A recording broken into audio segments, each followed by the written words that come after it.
नमस्कार मंडळी, स्वागत आहे तुमचं सण संस्कृती आणि परंपरा या आपल्या यूट्यूब चॅनलवर।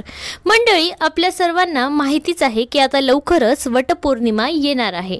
यावर्षी 21 जून 2024 शुक्रवारी वटपौर्णिमा आहे।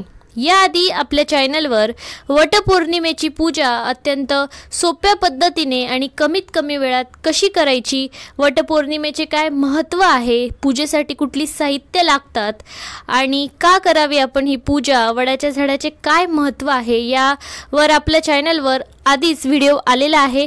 तो सुद्धा तुम्ही नक्की बघा। त्याची लिंक मी डिस्क्रिप्शनमध्ये नक्की देते। तोही व्हिडिओ तुम्हाला बघायला आवडेल। तो व्हिडिओ सुद्धा तुम्ही जाऊन पाहू शकता। आणि आज आपण वटसावित्री पौर्णिमा लवकरच येत आहे आणि म्हणूनच वटसावित्री पौर्णिमे विशेष आपण आज वटसावित्रीची जी व्रतकथा आहे ती पाहणार आहोत आणि कशा पद्धतीने एका पतिव्रता स्त्रीने म्हणजे सावित्रीने यमराजांकडे जाऊन तिच्या पतीचे प्राण जे आहे ते परत आणले होते, हे आपल्याला आज या कथेच्या माध्यमातून पाहायचे आहे की एक स्त्रीने जर ठरवलं तर ती तिच्या पतीचा जीव वाचवण्यासाठी आणि तिच्या घरासाठी काहीही करू शकते, हे आपल्याला सावित्रीने दाखवून दिलेलं आहे। आणि एका पत्नीची तिच्या पतीच्या प्रेमासाठी असलेली धडपड आणि त्याचा जीव वाचवण्यासाठी केलेला प्रयत्न तुम्हाला या कथेच्या माध्यमातून कळेल।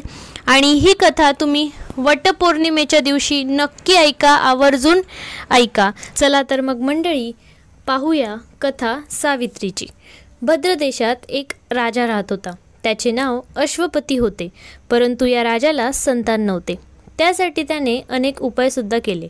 18 वर्ष त्याने अनेक उपाय करून मग नंतर तपश्चर्या केल्यानंतर त्यांना सावित्री देवी प्रकट झाली आणि तुला एक तेजस्वी कन्यारत्न प्राप्त होईल असा देवीने त्यांना आशीर्वाद दिला, वरदान दिले। आणि देवी सावित्रीच्या कृपेने त्यांना कन्यारत्न प्राप्त झाले आणि सावित्री देवीच्या कृपेने या कन्याचा जन्म झाला, म्हणून तिचे नाव सावित्री ठेवले। सावित्री अतिशय सुंदर होती, परंतु तिच्यासाठी योग्य वर मिळत नव्हता, म्हणून सावित्रीचे वडील नेहमी दुखी असायचे। मग त्यांनी स्वतः सावित्रीलाच तिचा वर शोधण्यास सांगितले। मग सावित्री जंगलात वर शोधण्यासाठी गेली, तेव्हा तिथे साल्व देशाचे राजा द्युमत्सेन राहत होते, कारण त्यांचे राज्य कोणीतरी हिसकावून घेतले होते। आणि त्यांचा पुत्र सत्यवान याला पाहिल्यानंतर सावित्रीने त्यांना तिच्या पतीच्या रूपात स्वीकार केलं। ऋषी नारद यांना जेव्हा ही गोष्ट समजली तेव्हा ते सावित्रीचे वडील राजा अश्वपतीकडे गेले आणि त्यांना सांगितले की तुम्ही हे काय करता आहात राजे? मान्य आहे की सत्यवान हा गुणवान आहे, बलवान सुद्धा आहे, परंतु त्याचे आयुष्य खूप छोटे आहे। 1 वर्षानंतर त्याचा मृत्यू होऊन जाईल असे सांगितलेले आहे। आणि हे ऐकून राजा अश्वपती अजून जास्त चिंता करू लागले आणि दुःखी असत। तेव्हा सावित्रीला ते कळाले आणि तिने आपल्या वडिलांना चिंतेचे कारण विचारले असता ते म्हणाले, मुली, ज्या मुलाला लग्नासाठी निवडले आहेस त्याचं आयुष्य फार कमी आहे। तू दुसरं कोणाला तरी आयुष्याचा जोडीदार म्हणून शोधलं पाहिजे असं मला वाटतं। परंतु सावित्रीने ते काही ऐकलं नाही। तिने हट्टच केला की ती लग्न करेन तर ते फक्त सत्यवानशीच। मग लेकीच्या हट्टापायी राजाने तिचा विवाह सत्यवानाशी करून दिला आणि त्यानंतर सावित्री सासरी गेली। ती तिच्या सासूसासऱ्यांची सेवा करू लागली आणि काही काळ गेल्यानंतर आणि नारद मुनींनी पहिलेच सावित्रीला सत्यवानाच्या मृत्यूचा दिवस सांगून दिला होता। तो दिवस जसा जसा जवळ येत गेला तेव्हा सावित्रीला चिंता वाटू लागली। तिने 3 दिवसा अगोदरच उपवास सुरू केला होता आणि नारद मुनींनी सांगितल्याप्रमाणे योग्य तिथीवर पितरांचे पूजनसुद्धा केले आणि रोजप्रमाणे त्या दिवशी सुद्धा सत्यवान जंगलात लाकडे तोडण्यासाठी गेला आणि सावित्रीसुद्धा त्याच्याबरोबर गेली। लाकडे तोडण्यासाठी सत्यवान एका झाडावर चढला आणि तेवढ्यातच त्याच्या डोक्यात अचानक दुखायला लागले. जास्त वेदना झाल्यामुळे तो व्याकुळ झाला, झाडावरून खाली पडला. तेव्हा सावित्रीला नारद मुनींनी सांगितलेले भविष्य लक्षात आले.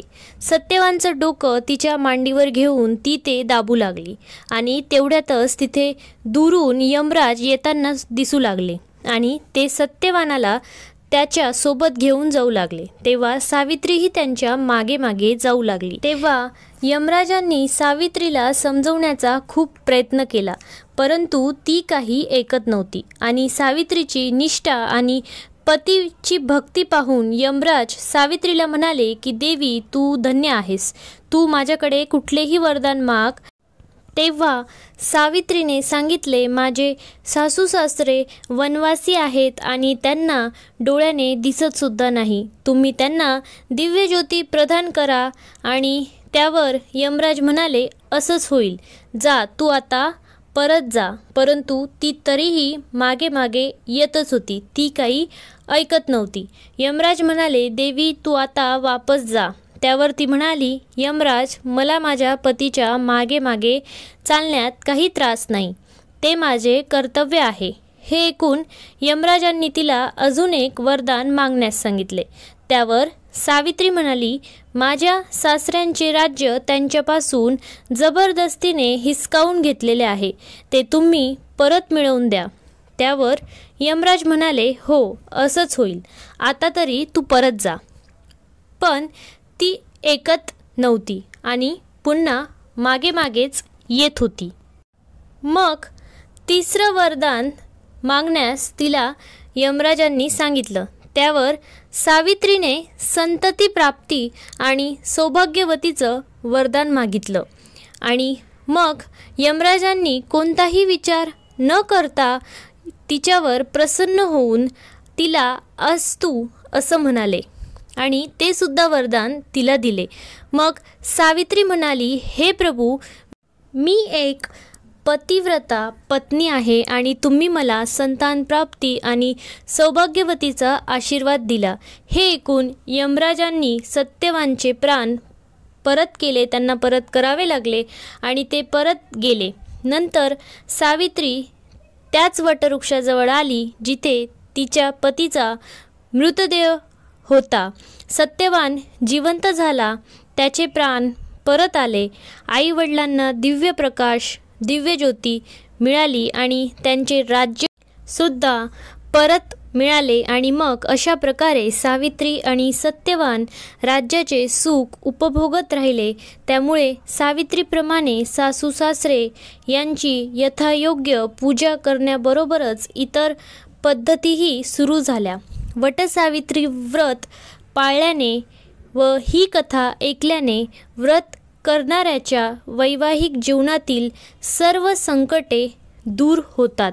त्यामुळे वटपौर्णिमेच्या दिवशी तुम्ही ही सावित्रीची व्रतकथा नक्की ऐका. आणि तुम्हाला ही कथा कशी वाटली मला कमेंट करून नक्की सांगा. चॅनलवर जर तुम्ही नवीन असाल तर चॅनलला सबस्क्राईब करायला अजिबात विसरू नका. ही जर कथा, ही माहिती तुम्हाला आवडली असेल तर जास्तीत जास्त शेअर करा आणि लाईक करायलासुद्धा विसरू नका. तुम्ही हा व्हिडिओ शेवटपर्यंत पाहिला त्यामुळे तुमचे खूप खूप आभार. पुन्हा भेटूया अशाच एका नवीन छानशा माहितीसोबत. तोपर्यंत तुमची काळजी घ्या आणि सर्वांना जय महाराष्ट्र.